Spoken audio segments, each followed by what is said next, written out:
તો કાલે આપણે 4 અભવ્ય જીવો વિશે જાણ્યું, બરાબર? 4ની વાર્તા કરી છે ને. એક કપિલા, પછી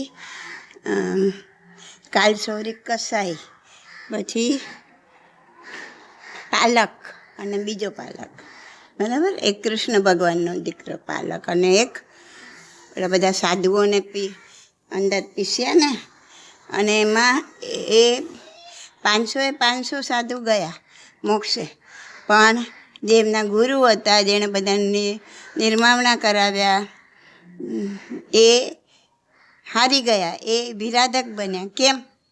બોલો, મેં કીધું તું, યાદ હોય તો બોલો. એમનો જે નાનો શિષ્ય હતો, હા, એમને પાલકને કીધું હતું કે નાના શિષ્યના પહેલાં મને કરજે, કેમ કે હું આને મારા સામે પીરતા નહીં જોઈ શકું. તો પાલકે કીધું કે પછી કે જે તમને આમ દુઃખ આપશે હું વધારે કરીશ. તો પહેલા એ નાનો શિષ્ય પેલા આવ્યો ને પછી ઓલા ગુરુને ગુસ્સો આવ્યો પાલક પર, એટલે એમનો ભાવ બગડી ગયો, એમને દુર્ભાવના થઈ, અને દુર્ભાવના થવાથી એમનો મોક્ષ થયું નહીં, એમનો ભાવ બગડી ગયો, બરાબર ને? તો આના પરથી આપણે શું શીખવાનું? આપણે યાદ રાખવાનું કે કોઈ આપણું ગમે એટલું ખરાબ કરે, પણ આપણે એના પ્રત્યે મનમાંથી દુર્ભાવ નહીં કરવાનો. બરાબર? મનમાં દુર્ભાવ કરીએ તો આપણે આપણું જ હારી જશું, બરાબર? તમને પાર્શ્વનાથ ભગવાનનો પહેલો ભાવ ખબર છે? એ મરુભૂતિ હતા, હા, અને એમનો ભાઈ કમઠ, હા, અને આ પાર્શ્વનાથ ભગવાનનો જીવ જે મરુભૂતિ હતા ને, એમની પત્નીનો આ કમઠ જોડે આડો વ્યવહાર હતો, એટલે એની જોડે એનો ખરાબ વ્યવહાર હતો. અને એ જ્યારે પોતાને ખબર પડી ને, એમને ખૂબ દુઃખ થયું, અને એમને રાજાને ફરિયાદ કરી. કોણે? પાર્શ્વનાથ ભગવાનના જીવે, મરુભૂતિએ. તો એમને રાજાને ફરિયાદ કરી, અને રાજાએ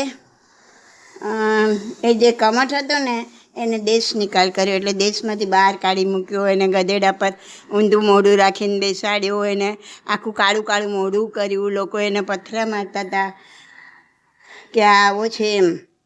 એટલે એને બહુ દુઃખ થયું, એટલે એ કમઠ શું બની ગયો? જંગલમાં જઈને એને ગામમાંથી તો કાઢી મૂક્યો, એ તાપસ બની ગયો. ઓલા તપસ્યા કરે ને, હા, એવો તાપસ બની ગયો. અને આ મરુભૂતિ જે હતા પાર્શ્વનાથ ભગવાનનો જીવ, એને બહુ દુઃખ થયું કે અમારા ભાઈનું આવું અપમાન થયું. ભલે એણે ગમે એમ કર્યું, પણ એના માટે આને દુઃખ થયું. એટલે એ મરુભૂતિની માફી માંગવા ગયા કે મને માફ કરજે એમ. હવે માફી માંગવા ગયા, ઓલા તો આમ તપ કરતા હતા ને, હા, ત્યાં એના પગમાં આમ પડીને જેવું માથું નમાવે છે માફી માંગવા માટે, ત્યાં કમઠે શું કર્યું ખબર તમને? પથ્થર લઈને, હા, મોટી શિલા લઈને એના પર ઘા કર્યો. એ ટાઈમે એમનો ભાવ બગડી ગયો. પાર્શ્વનાથ ભગવાનનો ભાવ એ ટાઈમે બગડ્યો કે હું તો એની માફી માંગવા, ને એને મને આવું કર્યું. અંદર એમનો ભાવ દુર્ભાવના થઈ ગઈ એના પ્રત્યે, અને એ શું બન્યા? હાથી બન્યા. તિર્યંચનો ભાવ મળ્યો, પોતે સમકી હારી ગયા ત્યારે, હા, હાથી બન્યા મરીને, મરુભૂતિ. હા, ખાલી એક ક્ષણ માટે દુર્ભાવના થઈ. જોકે તિર્યંચ ગતિનું આયુષ્યમાં એટલું એક ક્ષણ જ બાકી આટલું જ બાકી હશે જે પૂરું થયું, અને એમને એ ગતિ મળી ગઈ. બરાબર? તો આપણે આ બધી વાતો જાણીને એટલું યાદ રાખવાનું કે જ્યાં સુધી બને ત્યાં સુધી કોઈના પ્રત્યે દુર્ભાવના કરવાની, દુર્ભાવના આવી જાય, કારણ કે આપણા આગલા જન્મ નાખેલા એવા કર્મો એટલે એ આવી જાય તો તરત જ પાછા હટવાનું. અરે મેં ક્યાં મનથી એને સામે કહેવા જવાની જરૂર નથી. મને સામે કહેવાની જરૂર નથી કે નાની મારી ભૂલ થઈ ગઈ, મેં આમ કર્યું, એ જરૂર નથી. મનથી આ મેં ખોટું કર્યું, હા, અને મનથી પાછા વળી જવાનું. તો એ પ્રતિક્રમણ થઈ જાય, એ સાચું પ્રતિક્રમણ. તો આ જોયું ને કે જેનું મન આવું એકદમ કઠણ હોય ને, નિષ્ઠુર હોય, એ અભવ્ય જીવ હોય, અને જે એકદમ કોમળ હોય એ ભવ્ય જીવ હોય. એ કોઈનું દુઃખ ના જોઈ શકે, એ કોઈની હિંસા ન કરી શકે, હિંસા કરતી જોઈ ના શકે, એવું કોમળ હૃદય હોય. હવે આવે છે વિનય રત્ન. સાધુ છે, એ બી સાધુ છે. એના પછી આવશે અંગાર મર્દક, એ પણ સાધુ છે. એ બંને અભવ્ય હતા. હા, તો કાલે તો પૂછતી હતી ને, અભવ્ય આત્મા બી દીક્ષા લે. હા, એ લોકો ખાનપાન માટે, એટલે ખાવા પીવાનું બધું સારું સારું મળશે, લોકો સારું સારું માન આપશે, તો ખાનપાન માટે, માનપાન માટે, પછી સ્વર્ગના સુખ મેળવવા માટે એ લોકો દીક્ષા લે, નૌકારે ગણે, એ બધું કરે. પણ એ લોકોનો ભાવ આ જ હોય, આનાથી આગળ ના હોય. મોક્ષની ભાવના લોકોને કદી થાય જ નહીં.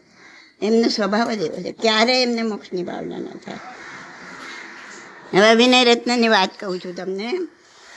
એવું જાહેર થયું કે ત્યારે ઉદાઈ રાજા હશે, ઉદાઈ રાજાનું નામ. તો જે ઉદાઈ રાજાનું ખૂન કરશે એને અડધું રાજપાટ મળશે, એવી ક્યાંકથી જાહેરાત આ વિનય ઉદય રાજાનું જે ખૂન કરશે એને અડધું રાજ્ય મળશે, રાજપાટ. રાજ્ય મેળવવાની ભાવનાથી એમને ઉદય રાજાનું ખૂન કરવું હતું. તો એને તપાસ કરી કે ઉદય રાજા એકલા ક્યાં મળે. એકલા મળે તો એનું ખૂન કરી શકાય ને. હા, બાકી તો રાજાની સાથે તો આખો કાફલો હોય, એનો રક્ષક હોય, કેવી રીતના ખૂન કરે. હા, ત્યારે એને ખબર પડી, પોતે તપાસ કરી તો ખબર પડી કે મોટી તિથિ હોય ને, પર્વ તિથિ, ત્યારે ઉદય રાજા ઔષધ કરે છે, પોષો કરે છે. બોલો, રાજા હતા તો પણ. અને પૌષધ કરે ત્યારે એ એકલો હોય, કેમ કે ગુરુ મહારાજ એને પૌષધ શાળામાં લઈને જાય. ત્યાં પૌષધ શાળામાં ગુરુ મહારાજ હોય અને આ ઉદાઈ રાજા હોય, બાકી કોઈ હોય નહીં. તો બોલો, આવડા મોટા રાજાને પૌષધ કરવાનો ટાઈમ મળે છે, પણ આપણને મળતો નથી. આપણી ભાવના નથી. જેને ભાવના હોય એને બધું થઈ જાય, એનું કશું અટકતું નથી ક્યારેય. હા, આપણે તો ઓલા અતિચારમાં બોલીએ ને કે પર્વતીથી પૌષધ કર્યો નહીં, અને પછી મિચ્છામી દુક્કડમ કરે, એ આપણને કાંઈ મળે નહીં એમાં. કેમ કે આપણે પર્વતીથી હોય અને આપણે કરતા હોય એવું અનુકૂળતા મળે ત્યારે પૌષધ કરતા હોય, તો પછી આનું તમને શું મળે, મિચ્છામી દુક્કડમ મળે. બાકી મળે આમ થાય નથી કરતા, અનુકૂળતા હોય તોય નથી કરતા. પછી અતિચારમાં બોલો કે પર્વતી જે પૌષધ કર્યો નહીં એનું મિચ્છામી દુક્કડમ, તો એ મિચ્છામી દુક્કડમ મળે નહીં. હવે આ શેના માટે દીક્ષા લીધી આ વિનય રત્ને? એને એકલા કયા રાજાનું ખૂન કરવા માટે? ઉદાઈ. ઉદાઈ રાજાનું ખૂન કરવા પોતે દીક્ષા લીધી. અને ગુરુ મહારાજનો એટલો વિનય કરવા લાગ્યો, એટલો વિનય, જેવો આ બધું દંભ ડોળ દેખાવ, એનું નામ વિનય રત્ન પાડ્યું. કેટલું સરસ વિનય કરે.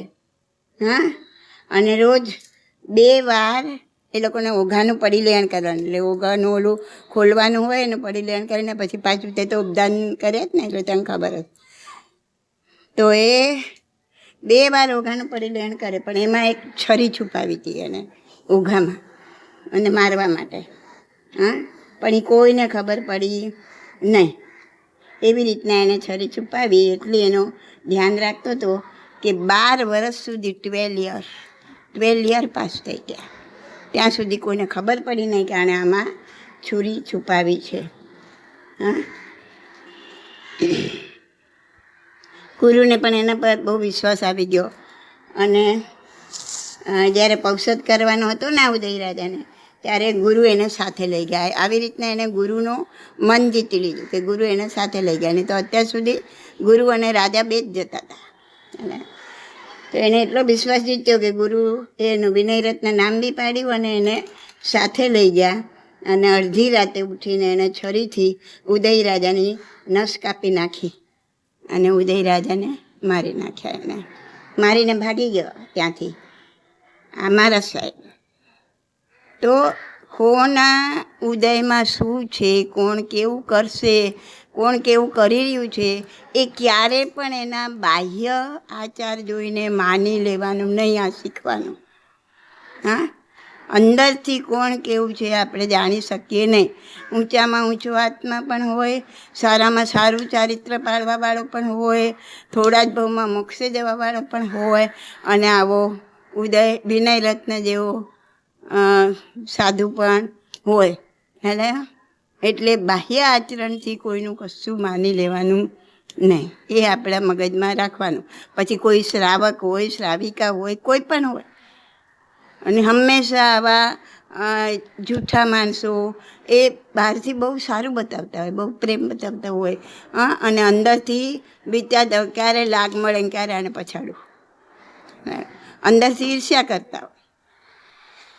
એટલે ક્યારેય કોઈની વાતોમાં નહીં આવી જવાનું. અહીંયા સંસારમાં હોય કે સાધુપણામાં હોય, કોઈની પણ વાતોમાં ક્યારે આવી જવાનું નહીં. ચોકન ના રહેવાનું, કોઈની જોડે ખરાબ કરવાનું નહીં, કોઈના માટે ખરાબ વિચારવાનું નહીં, બરાબર? અભાવ પણ નહીં કરવાનો. જે હશે એના કર્મનો બદલો એને મળશે, પણ આપણે એમાં ખેંચાઈ જવાનું નહીં, માની લેવાનું નહીં. આ એક સુવર્ણ વાક્ય તમારા મગજમાં લખી નાખજો, તમારા લાઈફમાં બહુ કામ લાગશે. હા, કોઈના બાહ્ય આચારથી બહુ સરસ છે ને તું તો બહુ હોશિયાર છે ને તું તો આમ છે, બધું સાંભળવાનું, વાતોમાં આવી જવાનું નહીં. ઉપરથી બતાવો ભલે તમે સારું, કોઈને ખરાબ નહીં બતાવવાનું, પણ વાતોમાં નહીં આવી જવાનું કોઈની.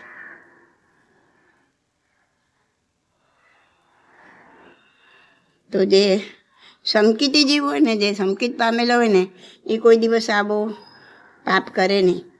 અને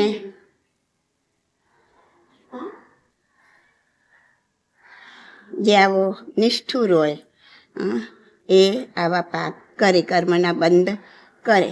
અને સંકિતી ખાય પીએ, ધંધો કરે, સંસારમાં રહે, પણ એ ક્યારેય આવું નિષ્ઠુર ના બને. બધેના અંદરના પરિણામો કોમળ જ હોય. કોના? સંકિતીના. એ ગમે એવી હિંસા ન કરે, ગમે એવું કારણ વગરનું જૂઠ પણ ના બોલે, લાઇટ, પાણી, પંખા બધા એકેન્દ્રિય જીવોનો બેફામ ઉપયોગ ના કરે, સતત બીજા જીવોનો વિચાર કરતો રહે, એ કહેવાય ઉચ્ચ આત્મા, સંકિતી આત્મા. તો આપણે એવા બનવાનું.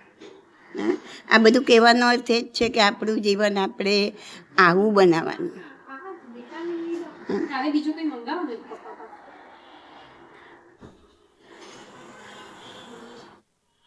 તો પછી આ વિનય રત્ન તો ખૂન કરીને ભાગી ગયો, અને ઓલું લોહી બધું નીકળે ને, ખાબોચું ભરાઈ ગયું લોહીનું, એટલું બધું લોહી નીકળ્યું. તો લોહી અડ્યું એટલે ઓલા આચાર્ય જાગ્યા, જે એમને ગુરુ જે એમને લઈને ગયા તપોષદ કરવા, એને લોહી ટચ થયું એટલે એ જાગ્યા, અને જાગીને જોયું, એમને બધી વાત સમજાઈ ગઈ કે આ વિનય રત્નાને મારીને ભાગી ગયો. પણ એ દીર્ઘ દ્રષ્ટા હતા. એ વિચાર્યું એમણે કે સવારે લોકોને ખબર પડશે તો લોકો જૈન ધર્મની નિંદા કરશે, જૈન સાધુની નિંદા કરશે કે આ આચાર્ય મહારાજે આને મારી નાખ્યા, રાજાને મારી નાખ્યા. કેમ કે ઓલી જાહેરાત થઈ હતી ને કે આનું જે ખૂન કરશે એને અડધું રાજપાટ મળશે, તો મારી જ નિંદા થશે, અને મારી થશે ને વાંધો નથી, મારી સાથે મારા ધર્મની, મારા શાસનની નિંદા થશે. તો એ તો કેવી રીતના ચલાવી લેવાય? એટલે એમણે શું કર્યું કે જૈન શાસનની કોઈ નિંદા ન થાય એટલા માટે એમણે પોતે આ છરી લઈ અને પોતાની નસ પર ફેરવી દીધી, પોતે પણ મરી ગયા. હવે સવારે જોવે કોઈ કે આ બે જણને મારીને ઓલો વિનય રત્ન ભાગી ગયો. તો જૈન ધર્મની આચાર્યની નિંદા ન થાય,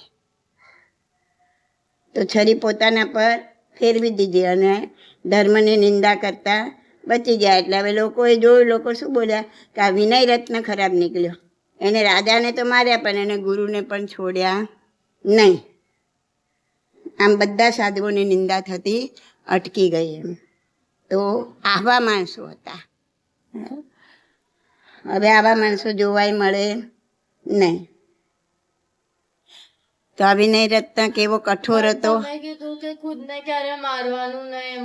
હા, પણ ધર્મની અવહેલના થતી હોય, ધર્મને બચાવવાનું હોય. કારણ શું હતું કે જો એ પોતે ન મર્યા હોત, જીવતા હોત, તો લોકોમાં એ જ ઇમ્પ્રેશન પડત કે આચાર્ય મહારાજ, કોઈ એમના વિચારત કે ઓલા વિનય રત્ન મારે, લોકો એમ જ વિચારત કે આચાર્ય મહારાજે આ જૈન ધર્મના સાધુઓ કેવા છે, જૈન ધર્મ કેવો છે, આમ તો હિંસા કરે છે, અને આમાં રાજાને મારી નાખ્યા.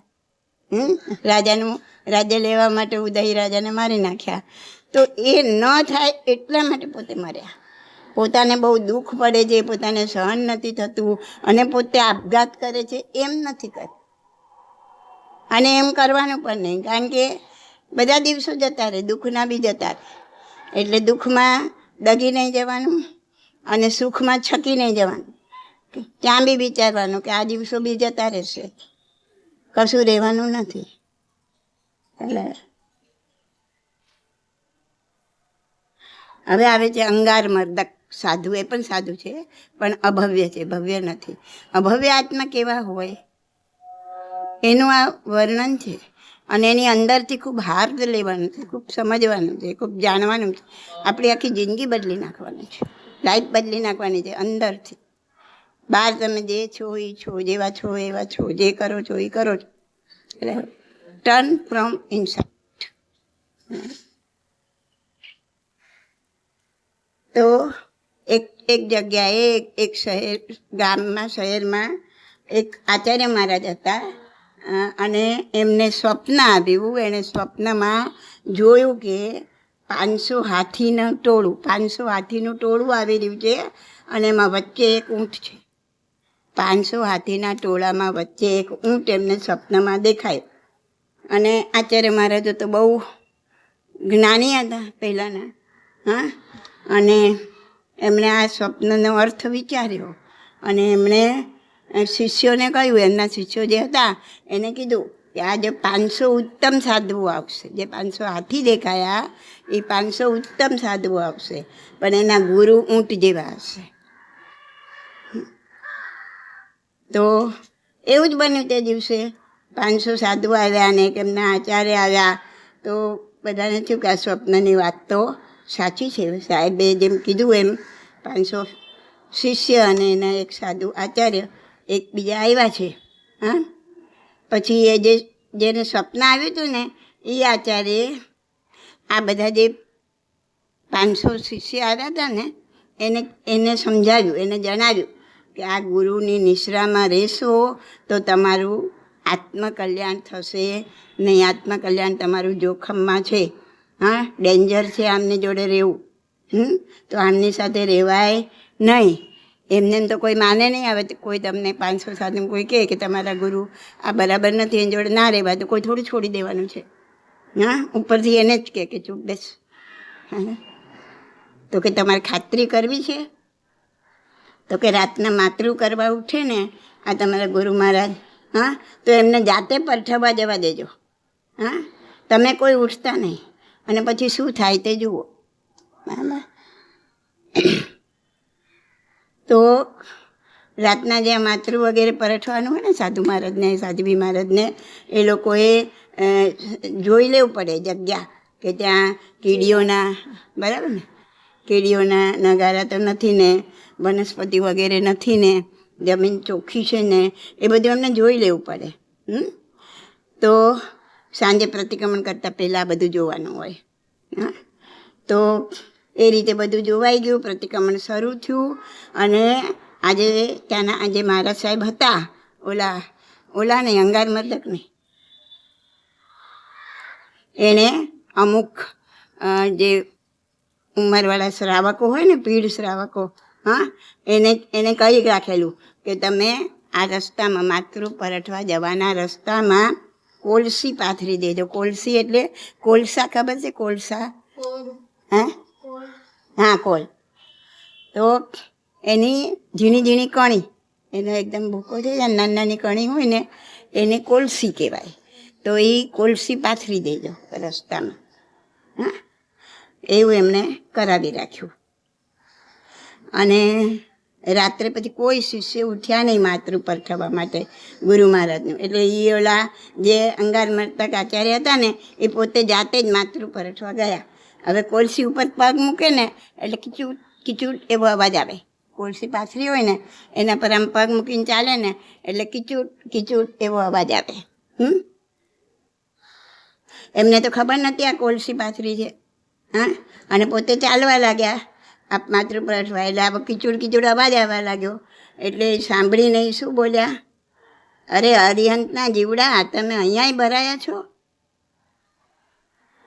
તો મરો મરો એમ કરીને પગ મૂકલા. બધા શિષ્યોએ જોયું, સાંભળ્યું કે હરિહંતના જીવડા, તમે અહીંયાય ભરાયા છો તો મરો. એમના દિલમાં કોઈ કોમળતા નથી કે આ હિંસા થાય છે એવું એમને કોઈ ફીલ થતું નહોતું. તો જ્યારે શિષ્યોએ પોતાના કાને આ શબ્દો સાંભળ્યા ને ત્યારે એમને સમજાઈ ગયું કે એમના ગુરુને ભગવાનના વચનો ઉપર જરાય શ્રદ્ધા નથી અને તેઓ હૃદયથી નિષ્ઠુર છે, અને એમણે એ ગુરુને છોડી દીધા. હવે ખબર પડી ને કેવા નિષ્ઠુર હોય અભવ્ય જીવો, અભવ્ય હતા. હવે કોલસી એટલે અંગારા, કોલસા સળગે તો અંગારા થાય ને. અને આ કોલસીને આમ મર્દન કરતાં કરતાં ચાલ્યા, એટલે આમ દબાવતા દબાવતા પગ નીચે ચાલ્યા, એટલે એમનું નામ પડી ગયું અંગાર મર્દક. તો આવા લોકોનું જીવન સમાજની હાજરીમાં જુદું હોય, હિંસાની કેવી વાતો કરતા હોય, કેવું સમજાવતા હોય. કોઈ આ જીવોને મારવું ના જોઈએ, એની મહાવીરની એક એક જે વ્યાખ્યા છે અહિંસાની એ સમજાવતા હોય. એટલે એમનું જાહેર જીવન અલગ હોય અને એકાંતમાં જે જીવન હોય પણ અલગ હોય. એટલે જ તમને સમજાવવામાં આવે છે કે કોઈના બાહ્ય જીવન, બાહ્ય વર્તનથી કોઈના પર વિશ્વાસ કરી લેવો નહીં. પછી એ સાધુ હોય કે શ્રાવક હોય કે કોઈ બી હોય, એની બળી. હા, તો કેટલા થયા આપણા? 6 થયા. હા, બરાબર, 6 થયા. 2 પાલક, 2 આ સાધુ, અને કપિલા અને ઓલાને કાલસૌરી કસાઈ. હવે છેલ્લે આવે છે સંગમદેવ. તો સંગમદેવે કોને ઉપસર્ગ કર્યો તો કંઈ ખબર તો? કયા ભગવાનને ઉપસર્ગ કર્યા? મહાવીર ભગવાનને. તો આ 7મો અભવ્ય એને મહાવીર ભગવાન પર ભયાનક ઉપસર્ગ કર્યા. એનું નામ સંગમદેવ. દેવ હતો પણ નિષ્ઠુર હતો. એણે ભગવાનને પણ છોડ્યા નહીં. એને એક જ રાતમાં 20 ઉપસર્ગ ભગવાનને કરે. અને એટલેથી ના અટક્યું, એને 6 મહિના સુધી ગોચરી એમની દોષિત કરી નાખી. એટલે ભગવાન બોરવા જાય એને ગોચરી લઈને, ગોચરી એમની કેવી કરી નાખે? દોષિત, એટલે એ લઈ શકે નહીં. 6 મહિના સુધી ભગવાનને 6 મહિનાના ઉપવાસ થયા. એ બોરવા જતા હતા વાપરવાની ઈચ્છાથી, પણ આ ગોચરી દોષિત હોય એટલે એ વાપરી શકે નહીં. પણ એમના મુખ પર શું રહેતું? પ્રસન્નતા. આપણને ખૂબ ભૂખ લાગી હોય ને ખાવાનું ના મળે કે કોઈએ એમાં કંઈ ગંદુ નાખી દીધું તો આપણને કેટલો બધો ગુસ્સો આવે એના પર. હા, ઓનલી કમ્પેર. આપણે હંમેશા ભગવાનમાં કમ્પેર કરીએ. એમને આમ ના લાગે, એમને કર્મ ના લાગે, એમને ભલાણું. અરે એ કયા સ્ટેજ પર છે, આપણે કયા સ્ટેજ પર છે. આટલા લો લેવલ પર રહીને આટલા હાઈ લેવલ સાથે આપણી કમ્પેરિઝન ના થાય. આપણી દ્રષ્ટિ ત્યાં રખાય. I want to go to there, કે જ્યાં મહાવીર છે ત્યાં મારે પહોંચવું છે. હા, પણ મહાવીરે આમ કર્યું એટલે હું આમ, મહાવીરને કેમ આમ ના થાય? મને કર્મ લાગે તો એને કેમ કર્મ ના લાગે? તો આસમાન જમીનનો ફરક છે.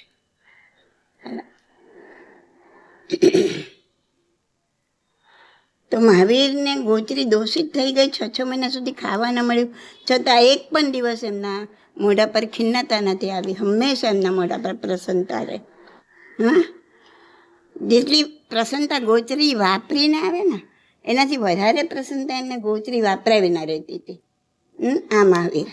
હા, અને સંગમ જ્યારે પાછો ફર્યો ને જવા માટે, હા, ત્યારે ભગવાનને એમ નથી કે આ સાલો કેવો છે, આ અભવ્ય જીવ, એણે આવીને મને એટલા ઉપસર્ગ કર્યા, સારું થયું ગયો, જા, તારે તો એ જ લાગનો છે. ભગવાન કરુણાના સાગર હતા. એમને શું થયું? આમાં આવે છે ને, સકલારથની એક ગાથા આવે છે ઈષદાસ્પાદ રહ્યો ભદ્રમ શ્રી વીર અજીન નેત્રયો. તે કર્યું છે ને સકલારથ આપણે બોલીએ છીએ ને. હા, શ્રી વીર અજીન નેત્રયો. ભગવાન શ્રી વીરના નેત્રમાં આંસુ આવ્યા. જ્યારે સંગમ જાય છે ને ત્યારે એમના આંખમાં આંસુ આવ્યા. કેમ? એને મને બહુ દુઃખ આપ્યું એટલે નહીં, મારા શરણમાં આવેલા લોકો તરી જાય છે સંસાર સાગર, અને આ જીવ તર્યો નહીં પણ એણે સંસાર વધારી દીધો. એના માટે એમને કરુણા ઉપજી અને એમના આંખમાં આંસુ આવ્યા.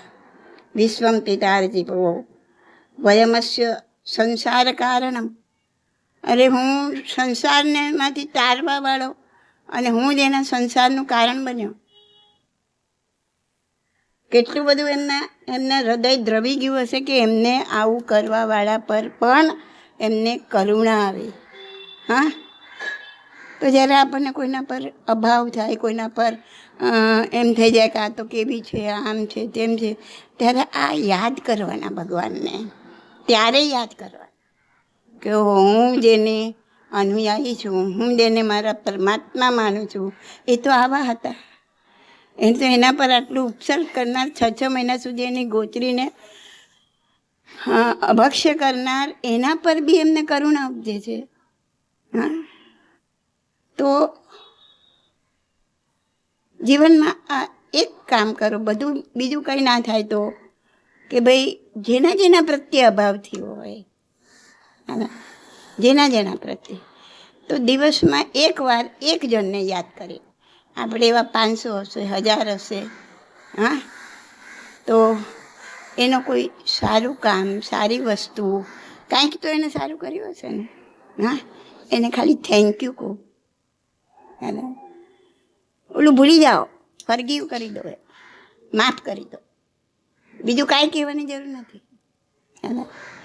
એને સામેથી ફોન કરો. અરે એ મને સામે મળે તો બોલતો હોય નતો, હું શું કામ એને ફોન કરું? નહીં, એકવાર કરી દો. રોજ એવા એક વ્યક્તિને લો, એક સારામાં સારું કામ થશે. સારામાં સારું કામ થશે. રોજ એવા એકાદ વ્યક્તિને ખાલી સોરી કહી દો કે ભાઈ આ તે દિવસે મારું ધ્યાન નહોતું, માતાને બોલાવવાનું રહી ગયો, સોરી. હા, સારા શબ્દોમાં. પછી એ ભલે ગમે તે કે એ આપણે મગજ પર લેવાનું નહીં. તો દિવસમાં એક વ્યક્તિ એવા યાદ કરીને એને ફોન કરો. એને જે સોરીની જરૂર હોય ત્યાં સોરી કહો, જ્યાં થેન્ક યુની જરૂર હોય ત્યાં થેન્ક યુ કહો. એને કોઈ આપણું સારું કામ કર્યું છે, કંઈક પણ વર્ષો પહેલાં ભલે કર્યું, હવે હામોય નથી જોતો, તો એમ કહો તે મારા ટાઈમે મારે બહુ તે મને સાચવી લીધી. હા, તારું થેન્ક યુ. બસ આ 2 ગુણ ખાલી આવશે ને, હા, સંસાર સાગર તરાઈ જશે. એક ગુણ બીજા ગુણને ખેંચે, બીજો ગુણ ત્રીજા ગુણને ખેંચે, એક દુર્ગુણ બીજા દુર્ગુણને ખેંચે, બીજો દુર્ગુણ ત્રીજા દુર્ગુણને ખેંચે. સમજમાં આવ્યો છે?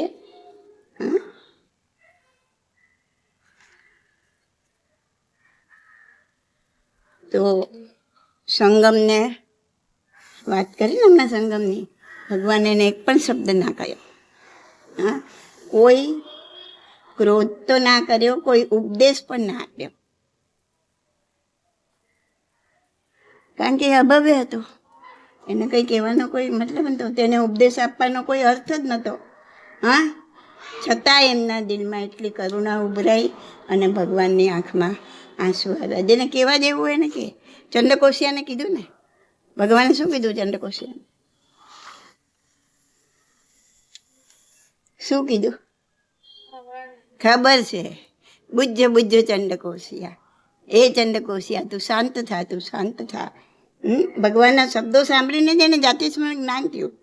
એને ખબર પડી કે આગલા જન્મમાં જો અહીંયા પણ એ વસ્તુ જુઓ તમે, એને જે ક્રોધ કર્યો છે એટલે એની ગતિ બગડી ગઈ, એ સાપ બન્યો, આવો ઝેરી સાપ બન્યો. પણ એને ઉદ્ધારવાવાળા મળી ગયા ને, કેમ કે એને આખી જિંદગી સાધુપણામાં ગાળી હતી, આખી જિંદગી ખૂબ ધર્મ કર્યો હતો. અને એક થોડા સમય માટે એને આજે થયું, અને એ જેમ ગૌતમ સ્વામી માછલું બન્યા એમ આ સર્પ બન્યો. પણ એનું કરેલું કાંઈ ગયું નથી, કરેલું ધર્મ ક્યાંય જતું નથી. એ પણ એક માઇન્ડમાં લખી નાખ. એટલે ક્યારે એવું વિચાર મેં તો આટલું બધું કર્યું મને આમ થયું નહીં. જે કર્યું છે એ તમારું જ છે, તમારી પાસે જ રહેવાનું છે ને એ તમને ક્યારેક ઉગારનારું બનશે. અને તો એ પણ અભાવ નહીં કરવાનો ક્યારે પણ. મેં તો આટલું કરીને મને આમ થયું. આપણું ના કરીએ, આપણે તો બીજાનું બી કરીએ. અરે બિચારા આખી જિંદગી ધર્મ કરતા હતા ને કેવા રીબાયા, કેવું થયું. અરે આ રીબાઈ એના કોઈ જન્મના પાપ કર્મ ઉદયમાં આવ્યા, પણ એને જે મેં કર્યું છે એ એને મળશે. પણ કશું જાણતા નથી, કશું સમજતા નથી ને એવા એવા વચનોનો ઉદ્ગાર કરીએ છીએ આપણે કે વાત ના પૂછો. મમ્મી તમે કહેવાના હતા અગર આપણે બાધા લીધી હા અને પછી અગર આપણે એ ખાવાનું મન થઈ ગયું તો આપણી બાધા તૂટે કે નહીં? ના, ખાવાનું મન થાય તો બાધા તૂટે નહીં. જ્યાં સુધી તમને ખાવાનું મન થયું, તમે ઊભા થયા ખાવા માટે, ત્યાં સુધી પહોંચ્યા, મોઢામાં કોળિયો બી મૂક્યો ને કાઢી નાખ્યો, ત્યાં સુધી તમને કોઈ અતિચાર લાગે નહીં.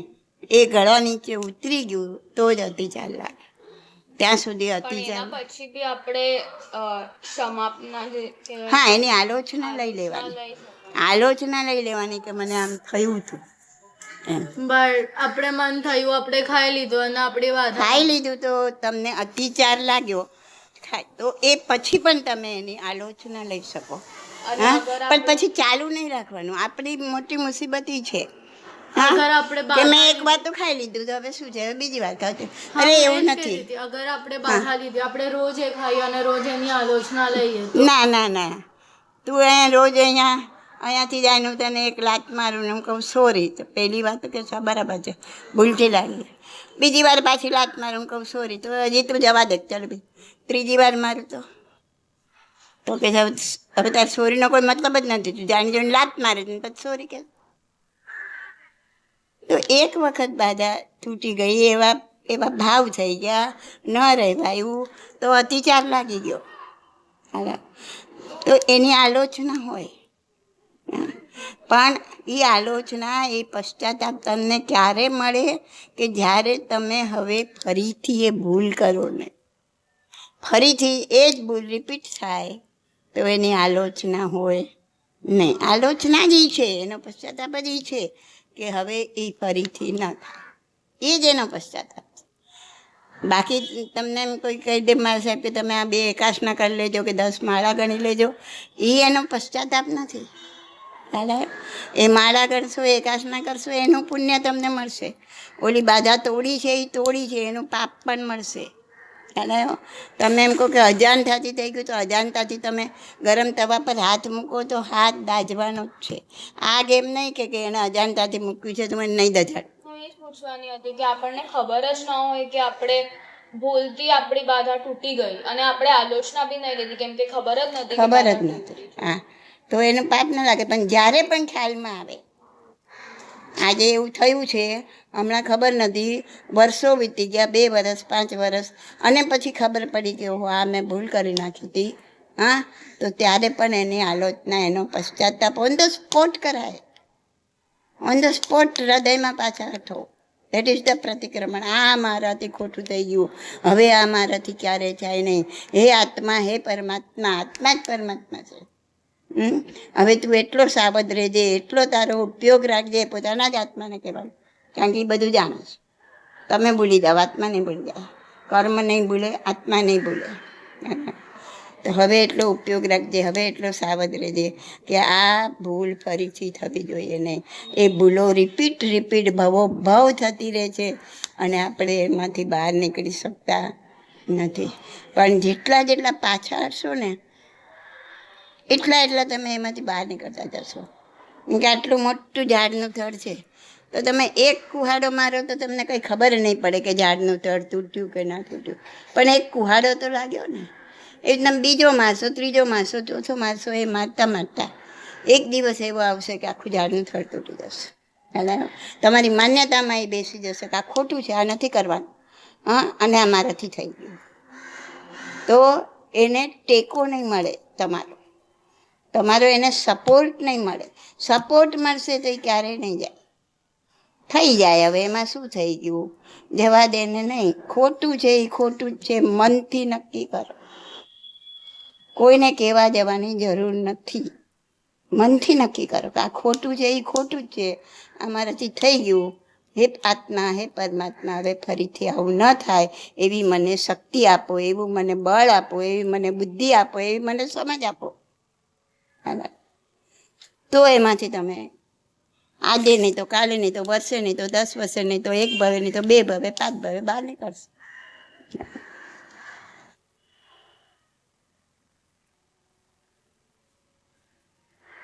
બરાબર. સંગમ દેવે શું કર્યું તું મારી સામે ભગવાન? 20 ઉપસર્ગ કર્યા હતા. એ ઉપસર્ગનું વર્ણન હું તને કહીશ પછી. કયા કયા? એક જ રાતમાં 20 ઉપસર્ગ કર્યા હતા ભગવાનને. પણ ભગવાન એવા ચલ્યા નતા જરા પણ. તમે કીધું તું ને કે કઈ બી થાય 5 રીઝનથી થાય. હા, તો આ બી કર્મ એમના. હવે આ ભોગવીને પૂરા કરવાના હતા, એટલે આમાં મુખ્ય કારણ કર્મ હતું. મહાવીર માટે મુખ્ય કારણ એમનું કર્મ હતું. અને ઓલા દેવ માટે? દેવ માટે એની ભવિતવ્યતા હોય. હજી એકદમ બરાબર જો આમાં કંઈ સ્વભાવ તો ન આવે. અભવ્ય હતો એટલે નિષ્ઠુરતા હતી સ્વભાવમાં પણ. આમાં મુખ્ય કયું હશે અત્યારે મને મગજમાં નથી આવતું. મહાવીર માટે તો મુખ્ય હતું કે એના જે કર્મ કરેલા હતા એ કર્મ એમના આ ભોગવીને એમને પૂરા કરવાના હતા, છૂટવાનું હતું. કે ને એક ફાઇલને પતાવો, આ બધી ફાઇલો જ છે. તારા માટે હું એક ફાઇલ છું, આ બીજી ફાઇલ છે, ઓલી ત્રીજી ફાઇલ છે, આ બધા ફાઇલ છે. તમે કેવું આ બધું એકાઉન્ટ કે આ બધું કંઈ કરો તો ચલો આ ફાઇલ પતી ગઈ, આ ફાઇલ પતી ગઈ. જે પતી ગઈ પાછી નહીં આવે, જે નથી પતી એ પાછી આવશે. તો એમાંથી બહાર નીકળવાનું છે. તો ભગવાનને બધી ફાઇલો પતાવવાની હતી. અને આ જોરદાર ફાઇલ હતી, નિકાચિત કર્મ બાંધેલા હતા. એટલે એ પોતાને ભોગવ્યા વગર છૂટક્યો નહોતો.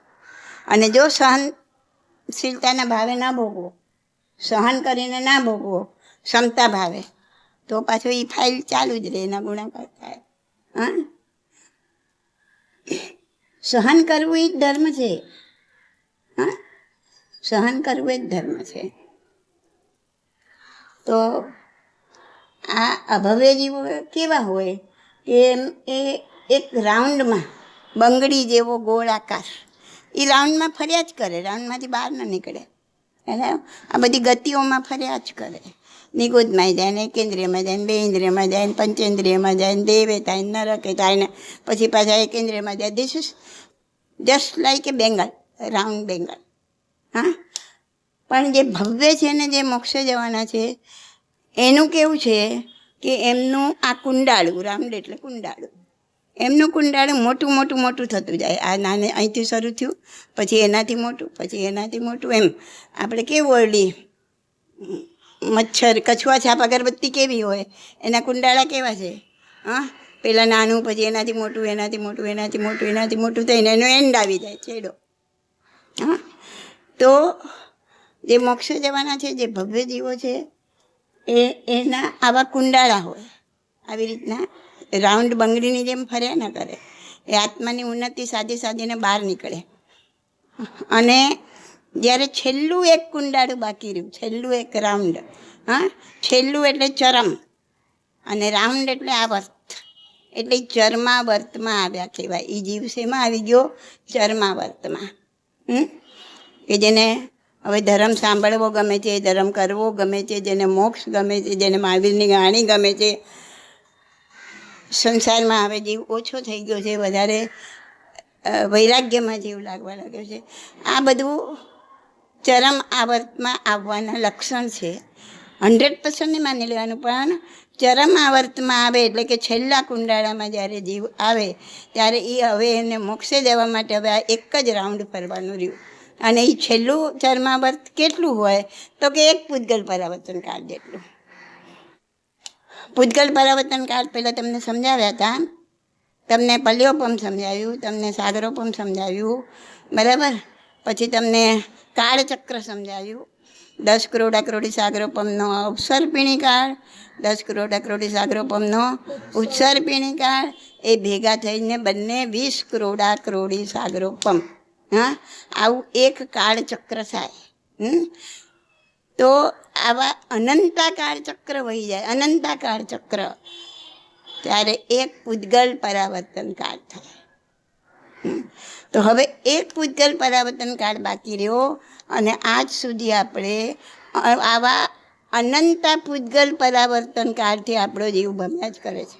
અનંતા પૂતગલ પરાવર્તન કાળ, એક પૂતગલ પરાવર્તન કાળ કેટલો મોટો છે, કે જેમાં અનંત એવા કાળ ચક્રો 20 કરોડા કોટી પ્રમના વહી જાય ત્યારે એક પૂતગલ પરાવર્તન કાળ થાય. તો એટલું તો હાશ થાય કે આપણો જીવ ચર્માવર્તમાં તો આવ્યો, ત્યારે આવ્યો છે કે નહીં ખબર નથી, એ તો સૌનો આત્મા જાણે.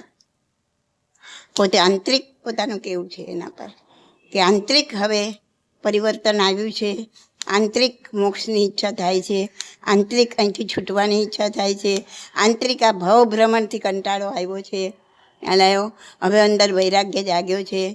તો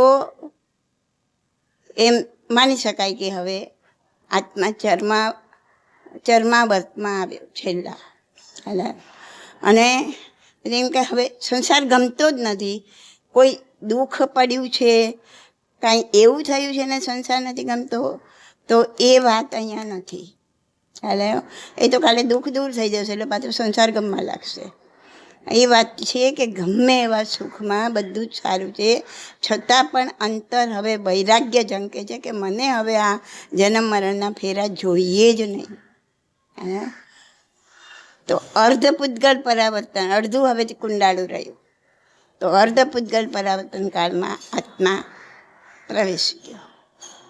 હવે એક અર્ધ પૂતગલ પરાવર્તન કાળ ફરતા એ જીવનો મોક્ષ થશે.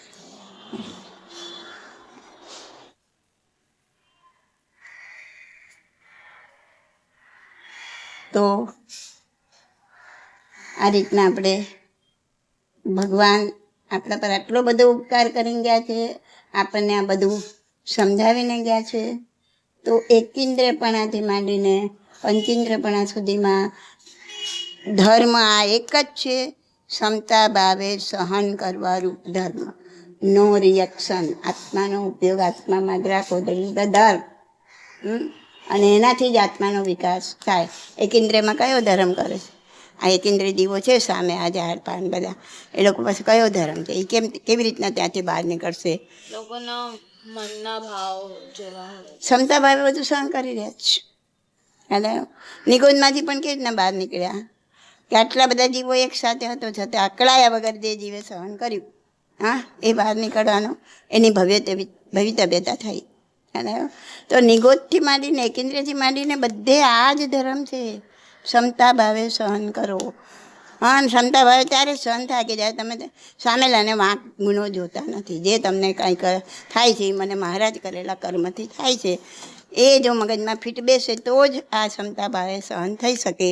અને ક્ષમતા ભાવે સહન કરો તો તમે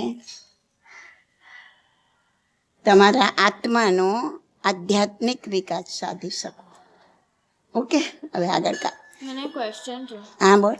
આપણને આપણો આગલો ભાવ કે એની પહેલાનો ભાવ આમ યાદ કેમ ન રહે? મતલબ હું એ નથી કહેતી કે લોકોને જાતિ સ્મરણ જ્ઞાન થાય અને યાદ આવી જાય એનો આગલો ભાવ, પણ આપણને કેમ યાદ નથી રહેતો? જો એક તો એ કારણ છે કે તમે આનો આગલો ભાવ મન વગરનો હોય તો તમને ત્યાંથી કનેક્શન કટ થઈ ગયું.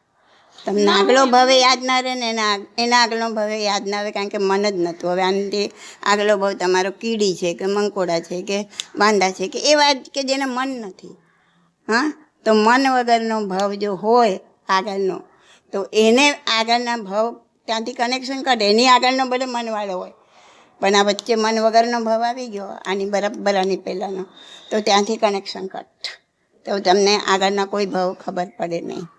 અને બીજું એટલું બધું જીવને ગર્ભમાં દુઃખ પડે છે, જીવ ઊંધા માથે લટકે છે 9 મહિના સુધી. એ પછી જીવને જન્મ લેતા, એ જે જીવ જન્મ લે છે, જન્મ આપે છે એને તો દુઃખ છે, પણ જે જન્મ લે છે ને એને મરણ કરતાં 8 ગણું દુઃખ છે. એટલું દુઃખ પડે છે.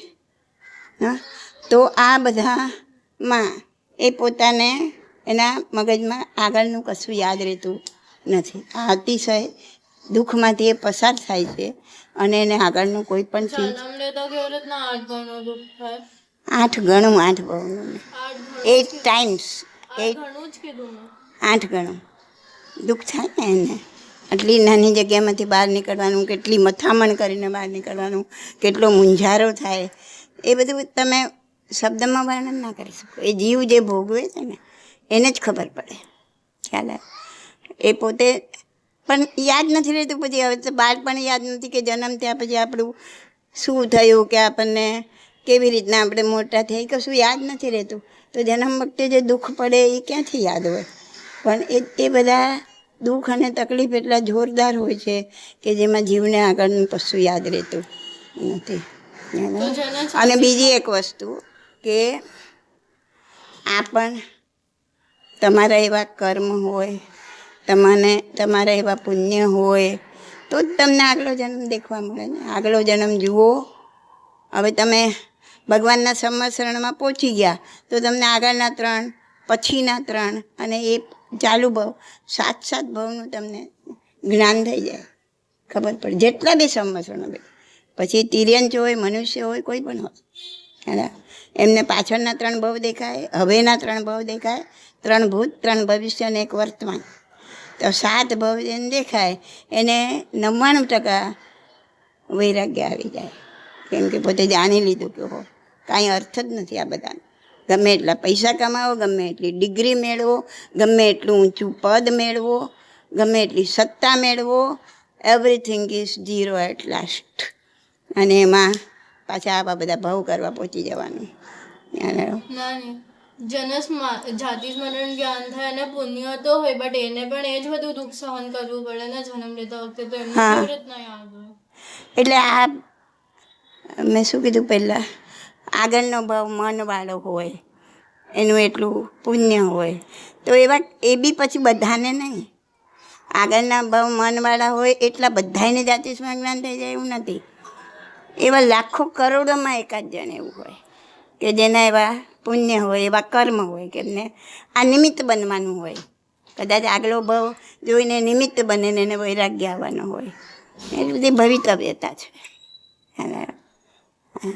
પણ એવી ઈચ્છા બી નહીં કરવાની. વગર ઈચ્છાએ જે મળવાનું છે તો મળી જશે. આગલો ભાવ જોવા મળવાનો હશે તો વગર ઈચ્છાએ મળી જશે. ઘણાને ખાલી 5 સેકન્ડ માટે, 15 મિનિટ માટે, 5-10 મિનિટ માટે બી આગળનું આવીને જતું રહે, એટલું જોવા મળે. ખ્યાલ? એવું નથી કે આખો ભાવ જ બધાને જોવા મળે, એવું બી નથી. ઓકે.